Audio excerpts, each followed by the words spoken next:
Qasem Soleimani, इराणचे major general आणि Quds force या स्पेशल युनिटचे प्रमुख, इस्रायलनं 2020 मध्ये एक सरप्राईज ड्रोन अटॅक करून त्यांना ठार मारलं. ही घटना एवढी मोठी होती की त्यानंतर इस्रायल आणि इराण यांच्यात युद्धाला सुरुवात होईल अशी परिस्थिती निर्माण झाली होती. पण त्यावेळी युद्ध झालं नाही.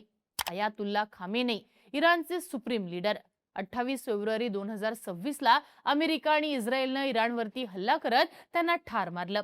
यानंतर मात्र इराण, इस्रायल आणि अमेरिका यांच्यामध्ये युद्धाला सुरुवात झाली. आता सुलेमानी आणि खामेनी यांच्यानंतर इस्रायलनं इराणच्या आणखी एका टॉपच्या नेत्याला ठार मारले.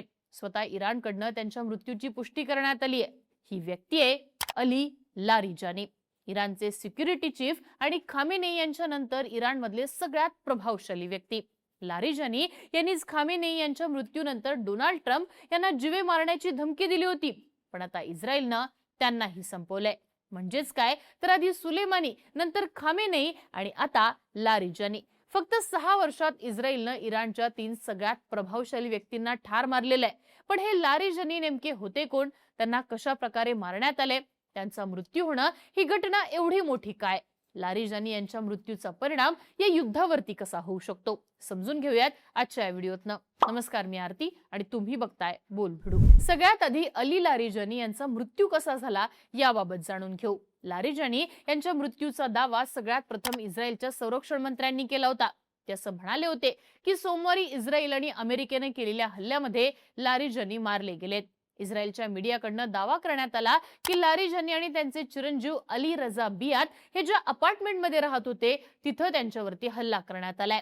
इस्रायलच्या संरक्षण मंत्र्यांनी इराणचे आणखी एक वरिष्ठ अधिकारी आणि IRGCच्या बजिस युनिटचे कमांडर गुलाम रजा सोलेमानी यांना सुद्धा ठार मारल्याचा दावा केला होता. आता या दोघांच्याही मृत्यूची पुष्टी झालेली आहे. आधी इराणची वृत्तसंस्था मिजाननं सोलेमानी यांच्या मृत्यूची पुष्टी केली आणि त्यानंतर मंगळवारी इराणच्या सुप्रीम नॅशनल सिक्युरिटी काउन्सिलनं एक निवेदन जाहीर करून लारिजानी यांच्या मृत्यूची सुद्धा पुष्टी केली आहे. हल्ल्यामध्ये लारिजानी आणि त्यांच्या मुलासह त्यांच्या बॉडीगार्डचाही मृत्यू झालाय. पण अली लारिजानी नेमके कोण होते आणि त्यांच्या मृत्यूची एवढी चर्चा का होतीये? तर 67 वर्षाचे अली लारिजानी हे इराणचे नॅशनल सिक्युरिटी चीफ होते. ते कासिम सुलेमानी प्रमाणे लष्करी कमांडर नव्हते, पण इराणचे धोरणात्मक निर्णय घेण्यात त्यांची भूमिका अत्यंत महत्त्वाची होती. ते इराणच्या सुप्रीम नॅशनल सिक्युरिटी काउन्सिलचे सेक्रेटरी सुद्धा होते. त्यामुळे युद्धाच्या परिस्थितीत सुरक्षा आणि युद्ध रणनीतीबाबत इराण जे काही निर्णय घ्यायचा त्याच्या केंद्रस्थानी लारिजानी हेच होते. असं म्हणतात की इराणच्या एकूण पॉलिटिकल सिस्टीम मध्ये लारिजानी यांच्या शब्दाला मोठं वजन होतं. सध्या इराणचा अमेरिका आणि इस्रायलशी जो काही संघर्ष चालू आहे तो हाताळण्यामध्ये सुद्धा त्यांचा रोल अत्यंत महत्त्वाचा होता. 28 फेब्रुवारीला सुप्रीम लीडर खामेनी यांची हत्या झाल्यानंतर इराणनं अवघ्या काही तासात ज्या प्रकारे प्रत्युत्तर दिलं त्यामागे लारिजानी यांचाच हात होता. त्यांनीच या युद्धामध्ये कठोर भूमिका स्वीकारली आणि इराण दीर्घकालीन युद्धासाठी तयार आहे हे अमेरिका आणि इस्रायलला दाखवून दिलं. खरं तर अली लारिजानी यांना सुप्रीम लीडर खामेनी यांच्या अत्यंत जवळचे नेते मानलं जायचं. इराणच्या मागच्या अनेक दशकापासूनचा जो कार्यक्रम चालवला जातोय त्यासाठीची धोरणं ठरवण्यात सुद्धा लारिजानी यांची भूमिका महत्त्वपूर्ण होती. खामेनी यांच्या मृत्यूनंतर इराणमध्ये लारिजानी यांचा प्रभाव वाढला होता. आता त्यांचीच इराणच्या सुप्रीम लीडरपदी सुद्धा निवड होऊ शकते अशी शक्यताही बोलली जात होती.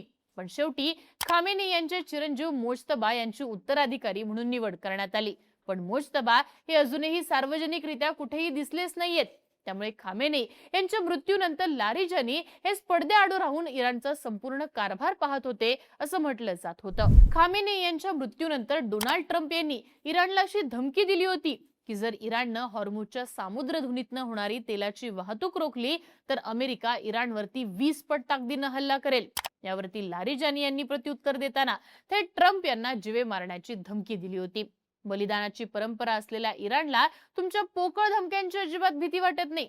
तुमच्यापेक्षाही जास्त ताकद असलेल्यांनाही इराणला संपवता आलं नाही, तेव्हा तुम्ही तुमचं अस्तित्व संपणार नाही याची काळजी घ्या अशी धमकी लारिजानी यांनी ट्रम्प यांना दिली होती. यावरूनच त्यांची एकूण ताकद किती होती याचा अंदाज लावता येतो. गेल्या वर्षी डिसेंबर महिन्यात इराणच्या इस्लामिक राजवटी विरोधात मोठी आंदोलनं झाली होती. या आंदोलनामुळे इराणमधली खामेनी यांची सत्ता कोसळते की काय असं बोललं जात होतं. पण नंतर इराणच्या सरकारनं हे आंदोलन दडपून टाकलं. यामध्ये सगळ्यात महत्त्वाची भूमिका लारिजानी यांचीच होती. त्यानंतर जानेवारीमध्ये अमेरिकेनं त्यांच्यावरती बंदी सुद्धा घातली होती. आता मात्र इस्रायलच्या हल्ल्यामध्ये त्यांचा मृत्यू झालाय. आता लारिजानी यांच्या मृत्यूचा परिणाम या युद्धावरती कशा प्रकारे होऊ शकतो, इराण याचा बदला घेणार का, ते समजून घेऊयात. तर बीबीसीच्या रिपोर्टमध्ये असं म्हटलंय की लारिजानी हे अखेरच्या क्षणी इराणमधले 3 मोठे प्रश्न सांभाळत होते. पहिला प्रश्न होता तो अर्थातच युद्धाचा. लारिजानी यांचं असं मत होतं की इराणनं दीर्घकाळ चालणाऱ्या युद्धासाठी तयार राहिलं पाहिजे. तसंच हे युद्ध फक्त इराण आणि इस्रायल पुरतं मर्यादित न ठेवता त्याचा विस्तार आणखी भागांमध्येही करायला पाहिजे. यामुळेच या युद्धामध्ये इराण अरब देशांवरती सातत्याने हल्ले करतोय. हार्मुझची सामुद्रधुनी कंट्रोल करणं हा या स्ट्रॅटेजीचा एक भाग होता. इराणनं हे केल्यामुळे या युद्धाची झळ संपूर्ण जगाला बसताना दिसतेय. पण आता लारिजानी यांच्या मृत्यूनंतर इराणची युद्धाची स्ट्रॅटेजी काय असणार आहे, हा मोठा प्रश्न उपस्थित झालाय. लारिजानी यांचा पुढचा दुसरा प्रश्न होता जो ते हाताळत होते, तो म्हणजे इराणमधल्या अंतर्गत असंतोषाचा. डिसेंबर आणि जानेवारी महिन्यात इराणमध्ये खामेनी यांच्या विरोधात ज्या प्रकारे आंदोलनं झाली होती, त्यामुळे इराणच्या सत्तेला खरोखरच हादरा बसला होता. नंतर लारिजानी यांनी ही आंदोलनं दडपून टाकली. पण आता पुन्हा कधीही त्याचा स्फोट होऊ शकतो अशी शक्यता आहे. सध्या युद्धाच्या काळात इराणची जनता सरकारसोबत ठामपणे उभी राहिलेली आहे. पण युद्ध जर दीर्घकाळ चाललं तर मात्र इराणची जनता पुन्हा सत्तेविरोधात आंदोलनं उभी करू शकते. ही शक्यता सुद्धा आता निर्माण होताना दिसते. खरं तर लारिजानी यांच्या पुढचा तिसरा महत्वाचा प्रश्न जो ते हाताळत होते, तो म्हणजे इराणचा अणुकार्यक्रम. अमेरिकेनं ज्यावेळी इराणवरती अटॅक केला त्यावेळी इराण आणि अमेरिका यांच्यामध्ये न्यूक्लिअर डीलसाठी चर्चा चालू होती. पण अमेरिकेनं अचानकपणे हल्ला केल्यानं ही चर्चाच थांबली. आता ही चर्चा पुन्हा सुरू होईल का याची शक्यता जवळपास संपुष्टात आलेली आहे.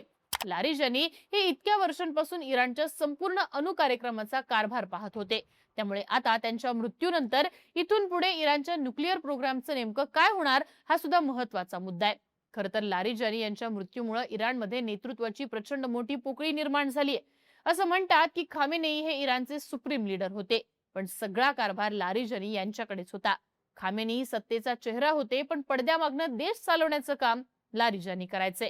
त्यामुळेच आता त्यांच्या मृत्यूचा मोठा परिणाम इराणवरती होणार हे मात्र निश्चित. एकूणच काय तर लारिजानी यांच्या मृत्यूमुळे इराणच्या सत्तेला मोठा हादरा बसलाय. मुज्तबा खामेनेई यांची सुप्रीम लीडरपदी निवड झाली असली तरी ते अजूनही सार्वजनिकरित्या समोर आलेले नाहीयेत. अनेक रिपोर्ट्सनुसार मुज्तबा हे सुद्धा गंभीर असे जखमी आहेत. त्यामुळे इतक्या दिवसांपासून इराणची खरी सत्ता लारिजानी हेच चालवत होते. आता त्यांचाही मृत्यू झालाय. त्यामुळे इराण आता युद्धामध्ये काय पावलं उचलतो याकडे सगळ्यांचं लक्ष आहे. तुम्हाला काय वाटतं, लारिजानी यांच्या हत्येचं उत्तर इराण कशा प्रकारे देईल? यामुळे या युद्धामध्ये नेमका काय फरक पडताना दिसेल? याबद्दलची तुमची मतं आम्हाला कमेंट बॉक्समध्ये प्रतिक्रिया लिहून नक्की कळवा आणि बोलबिडूच्या YouTube चॅनलला सबस्क्राईब करायला विसरू नका.